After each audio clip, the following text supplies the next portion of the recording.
Assalamualaikum warahmatullahi wabarakatuh. Berjumpa kembali pada pembelajaran matematika bersama Ibu Husnida.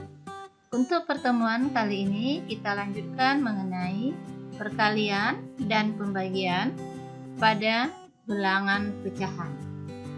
Kita mulai dari perkalian pecahan. Perhatikan gambar ini. Di sini ada persegi panjang dengan ukuran persegi di dalamnya ada 1, 2, 3, 1, 2, 3, 4. Jadi panjangnya 3, lebarnya 4 satuan. Kalau kita hitung semua persegi di dalam ini adalah 1, 2, 3, 4, 5, 6, 7, 8, 9, 10, 11, 12. Jadi di dalam ini ada 12 persegi. Kemudian ada daerah yang diarsir. Banyak yang diarsir, 1, 2, 3, 4, 5, 6. Jadi 6 bagian yang diarsir dari 12 keseluruhan. Kita lihat panjang yang diarsir ini adalah 2/3. Untuk ini 1, 2 dari 3 bagian panjang. Kemudian ada di sini 1, 2, 3 yang diarsir dari 4 bagian yang di sini. Maka luas daerah yang diarsir pada gambar ini bisa juga kita cari sebagai 3/4 dikali 2/3.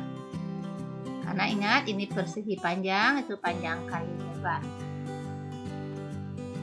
Dibandingkan dengan luas seluruhnya, luas daerah yang diarsir ini adalah 3/4 dikali 2/3 itu sama dengan 3 kali 2 per 4 kali 3 hasilnya adalah 6/12. Jadi daerah yang diarsir di sini luasnya adalah 6/12. Artinya 6 bagian dari 12 keseluruhan. Kita hitung 1, 2, 3, 4, 5, 6. Jadi untuk menghitung yang diarsir ini kita menghitungnya dengan mencari hasil kali 3/4 dengan 2/3. Dari uraian di atas kita dapat menyimpulkan bahwa hasil perkalian pecahan itu diperoleh dengan mengalihkan penyebut dengan penyebut, pembilang dengan pembilang.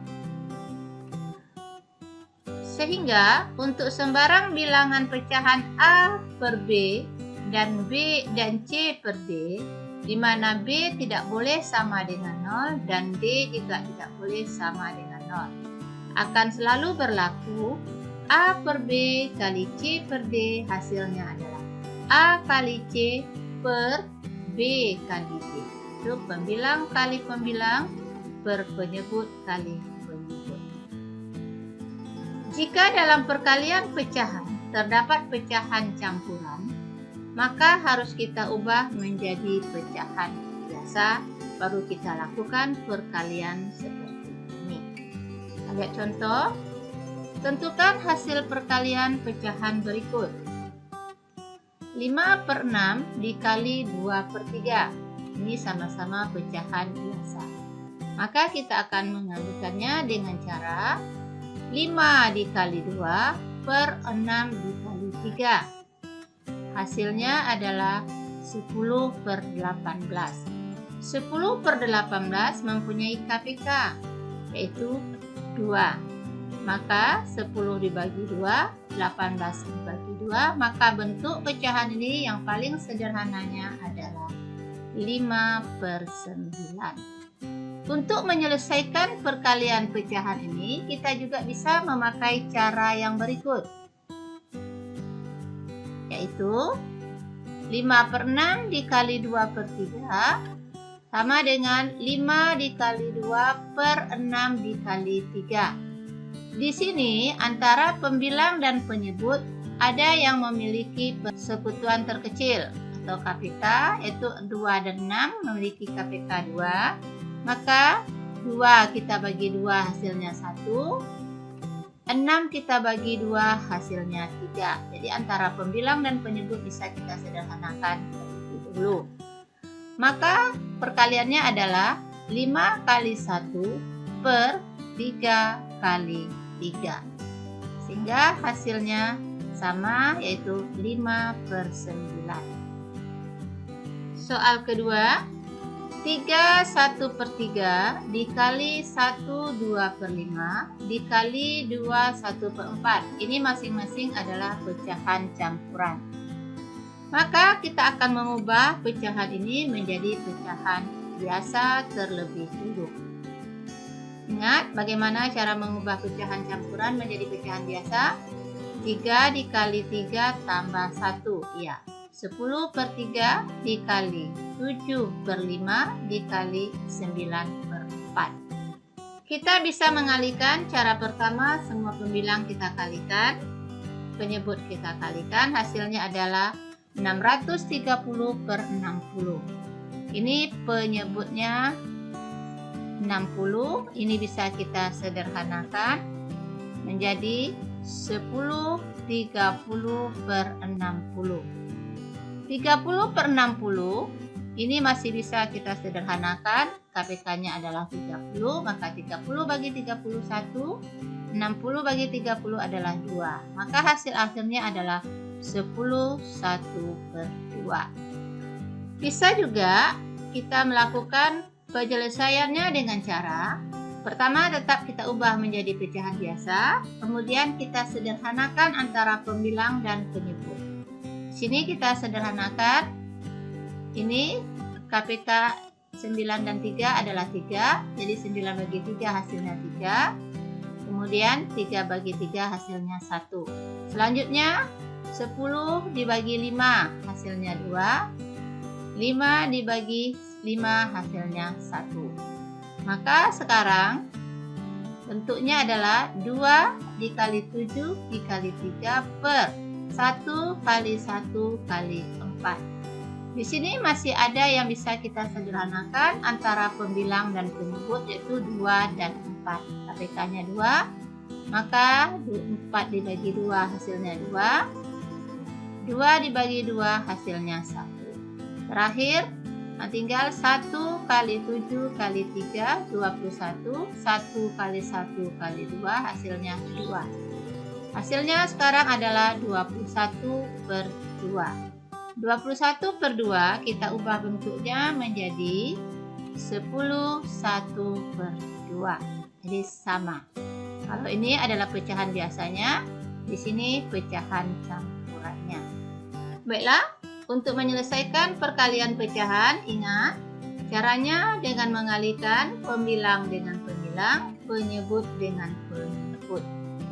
Kita lihat sifat-sifat yang berlaku pada perkalian bilangan pecahan. Yang pertama, sifat komutatif atau pertukaran. Perhatikan soal ini, 3/5 dikali 1/2. Tadi kita sudah dapat menyebutkannya 3 dikali 1 per 5 dikali 2, hasilnya adalah 3/10. Soal kedua, kita tukar letaknya, 1/2 dikali 3/5. Maka kita selesaikan dengan cara 1 dikali 3 per 2 dikali 5, hasilnya adalah 3/10. Ingat, ini 3/5 kali 1/2 hasilnya 3/10. 1/2 dikali 3/5 hasilnya juga 3/10. Jadi 3/5 dikali 1/2 sama dengan 1/2 dikali 3/5. Tak berlaku sifat komutatif. Soal ketiga, 1/3/5 dikali 1/3. Ini pecahan campuran, maka kita ubah menjadi pecahan biasa. Jadi 1/3/5 pecahan biasanya adalah 1 kali 5 tambah 3, jadi 8. 8 kali 1 per 5 kali 3. Nah, hasilnya adalah 8/15. Berikutnya kita balikkan. 1/3 dikali 1/3/5. Maka kita ubah menjadi 1 kali 8 per 3 kali 5. Hasilnya juga sama, 8/15. Maka di sini 1/3/5 dikali 1/3 sama hasilnya dengan 1/3 dikali 1/3/5. Dari perkalian di atas, ternyata perkalian dua pecahan selalu memperoleh hasil yang sama walaupun ditukar letaknya. Sifat perkalian pada bilangan pecahan berikutnya adalah sifat asosiatif atau pengelompokan. Perhatikan soal berikut, 3/5 dikali 1/2, kemudian dikali dengan 2/3. Kita selesaikan. 3 kali 1 per 5 kali 2 menjadi 3/10 dikali 2/3. Maka hasilnya adalah 6/30. 6/30 KPK-nya adalah 6, maka kita sederhanakan menjadi 1/5. Berikut kita ubah pengelompokannya. 3/5 dikali 1/2 kali 2/3. Jadi tadi ini yang kita kelompokkan, sekarang ini yang kita kelompokkan. Maka hasilnya tetap 1/5. Jadi 3/5 dikali 1/2 dikali dengan 2/3 sama hasilnya dengan 3/5 dikali 1/2 kali 2/3. Soal yang ketiga, 2/3 dikali 1/4. Kita kelompokkan, kemudian dikali dengan 1/2. Maka kita selesaikan dengan cara 2 kali 5/3 kali 4. Ini 5/4 adalah bentuk pecahan biasa dari 1/4. 2 kali 5 10, 3 kali 4 12. Bentuk ini bisa kita sederhanakan terlebih dahulu. Itu 10 bagi 2 adalah 5. 2 bagi 2 hasilnya 1. Maka hasil akhirnya adalah 5/12. Selanjutnya kita mengelompokkan 1/4 dengan 1/2. Maka 2/3 dikali 5 kali 1/4 kali 2. Ingat, 5/4 adalah pecahan biasa dari 1/4. Maka 2 dikali 5/3 kali 8. Ini juga bisa kita sederhanakan. 8 dibagi 4 dibagi 2 hasilnya 4. 2 dibagi 2 hasilnya 1. Maka hasil akhirnya adalah 5/12. Ternyata sama. Jadi 2/3 dikali 1/4 dikali 1/2 sama hasilnya dengan 2/3 dikali 1/4 dikali 1/2.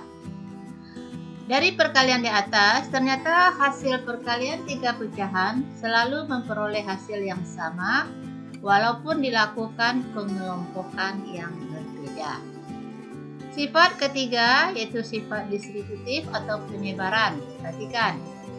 2/3 dikali 3/5 tambah 1/2. Jadi perkalian dan penjumlahan.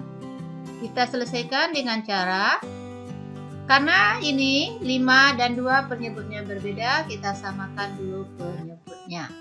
Ini 2/3 dikali 6/10 ditambah 5/10. Ini sudah bisa kita jumlahkan pembilangnya. Hasilnya adalah 2/3 dikali 11/10. Kita bagi 2, hasilnya adalah 1. 10 kita bagi 2, hasilnya 5.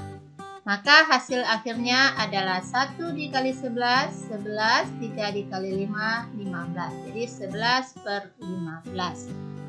Soal ini bisa juga kita lakukan penyelesaiannya dengan cara 2/3 dikali 3/5.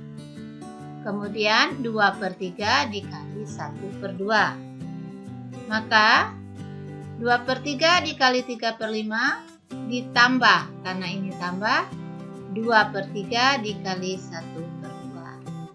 Ini hasilnya 6/15, ini hasilnya 2/6. Ini penjumlahan dengan penyebut berbeda. Kita cari dulu KPK dari penyebut, yaitu 15 dan 6 adalah 30.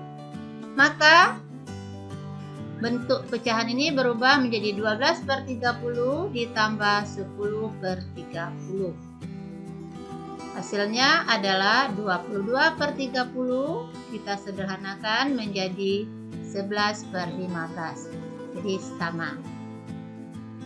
Maka 2 per 3 dikali 3 per 5 ditambah 1 per 2 sama dengan 2 per 3 dikali 3 per 5 ditambah 2 per 3 dikali 1 per 2. Inilah penyebaran atau distributif perkalian terhadap penjumlahan.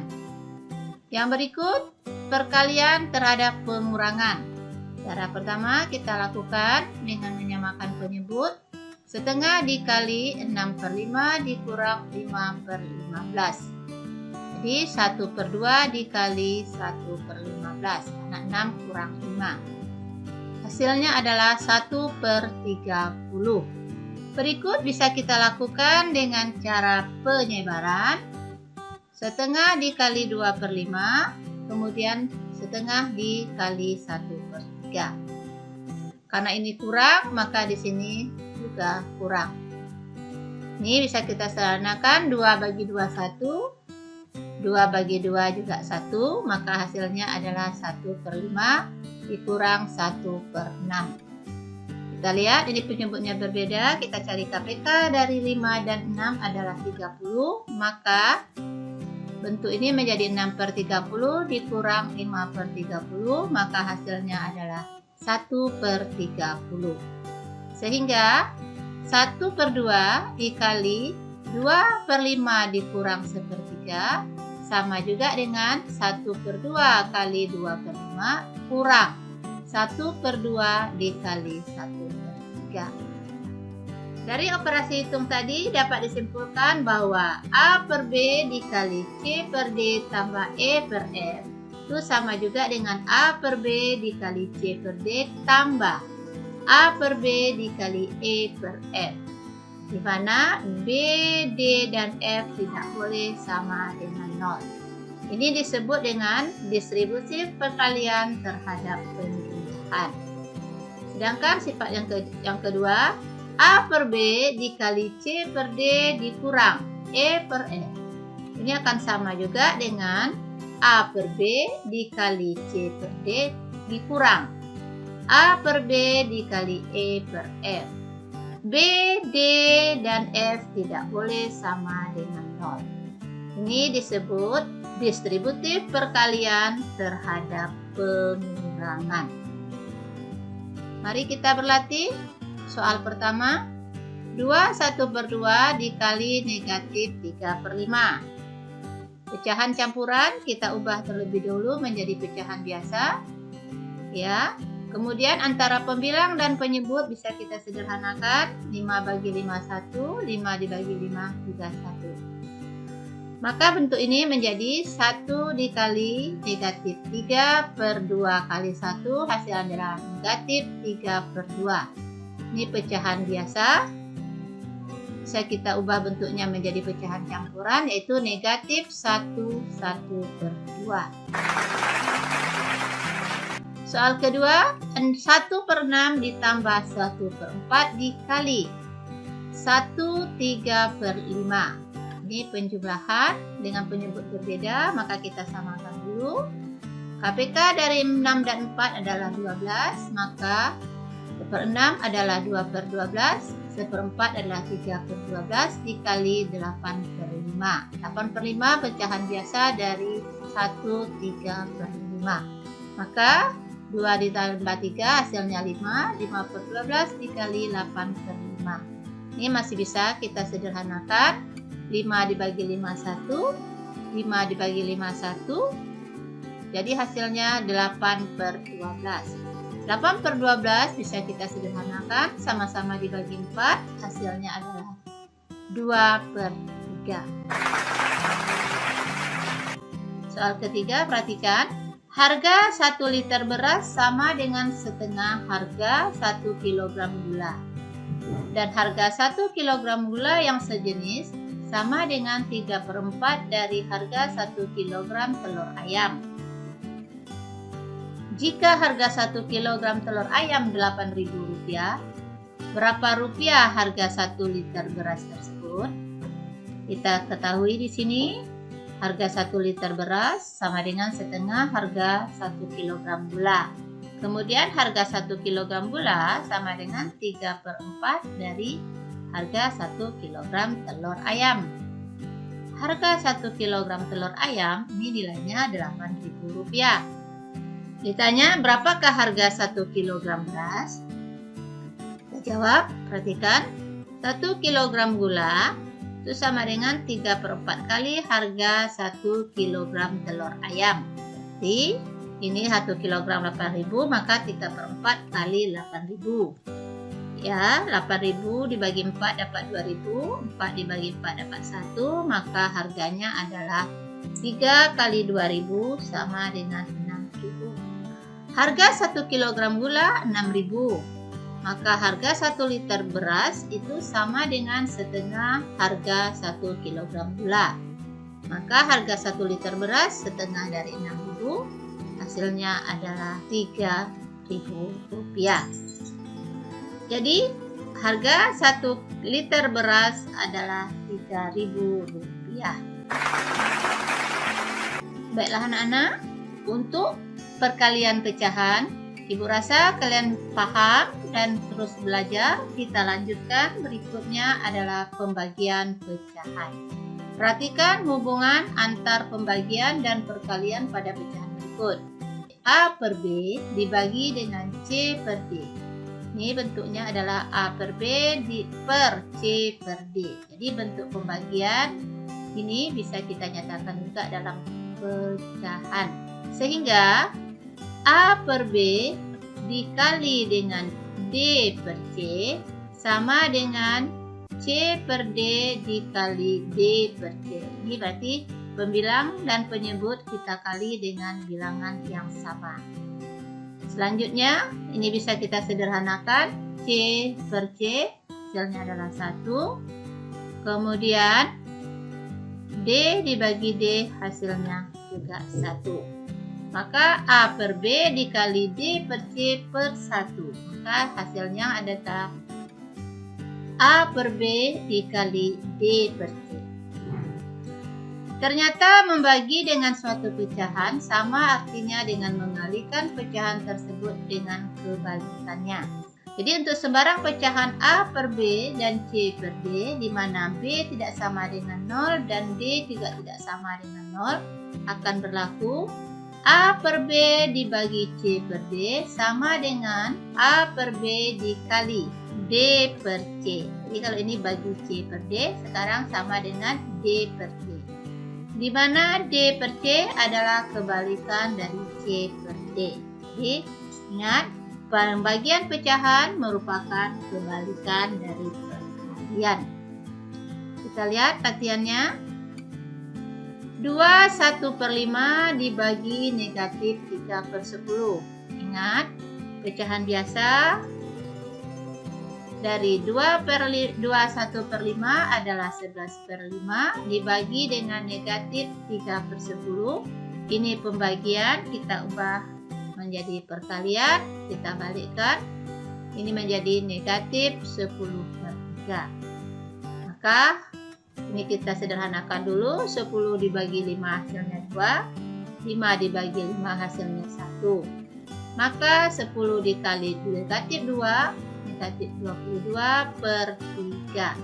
Negatif 22 per 3 ini adalah pecahan biasa. Bisa kita ubah menjadi pecahan campuran menjadi negatif 71 per 3. Soal kedua. 1/6 dibagi 1/4 ditambah 24/10 dibagi 8/15. Ini pembagian dan penjumlahan. Yang pertama, kita ubah dulu pecahan campuran menjadi pecahan biasa. Oke, semuanya sudah dalam bentuk pecahan biasa, baru kita jadikan perkalian dengan membalikkan penyebutnya ini. Berarti 1/4 menjadi 4/1, 8/15 menjadi 15/8. Operasinya sekarang adalah kali. Kalau ditambah bagi, ini kali. Ini bagi, ini jadi kali. Sehingga ini bisa kita sederhanakan. 4 dibagi 2 hasilnya 2. Ini 6 dibagi 2 hasilnya 3. Kemudian ini sama-sama dibagi 8. 24 bagi 8 hasilnya 3. 8 bagi 8 hasilnya 1. Kemudian 15 dibagi 5 hasilnya 3. 10 dibagi 5 hasilnya 2. Perkaliannya sekarang adalah 1 kali 2 per 3 kali 1 tambah 3 kali 3 per 2 kali 1. Maka hasilnya 2 per 3 ditambah 9 per 2. Ini penjumlahan dengan penyebut berbeda. Kita cari KPK dari 3 dan 2 yaitu 6. Maka bentuknya menjadi 4 per 6 ditambah 27 per 6. Ini caranya kamu sudah belajar pada penjumlahan kemarin. Karena penyebutnya sudah sama, maka pembilangnya kita jumlahkan menjadi 31 per 6. Ini adalah pecahan biasa, kita ubah bentuknya menjadi pecahan campuran, maka hasilnya adalah 51 per 6. Baiklah, mengenai perkalian dan pembagian pada bilangan pecahan, Ibu sampai di sini. Tolong kamu selalu mengulangnya, berlatih dan berlatih. Semoga kamu paham dan mengerti. Sampai jumpa. Assalamualaikum warahmatullahi wabarakatuh.